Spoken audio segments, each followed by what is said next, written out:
When you are wealthier than the king, what do you do day to day to make sure you're still in touch with the kind of struggles ordinary people face? Have you ever gone without something? Yeah, I mean, my family emigrated here with very little, and that's how I was raised. I was raised with the values of hard work.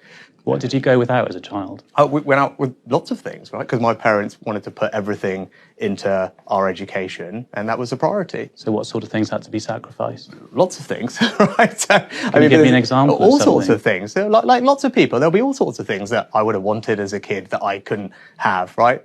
Famously, Sky TV. Okay. So that was something that we never had growing up, actually. But it was lots of things. But again, that's my experience is obviously going to be what my experience was, what is more important in my values and how I was raised. And I was raised in a household where hard work was really important.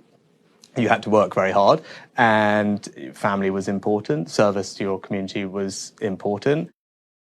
Lots of things, actually. We had to give up lots of things. No, I had those Versace jeans that I was never bought. There's all sorts of sacrifices. Sky TV is what he goes for now. A very small proportion of the public at the time that he's talking about had Sky TV. It's not really struggling. I like that Paul Brand was like, be specific. What did you have to give up?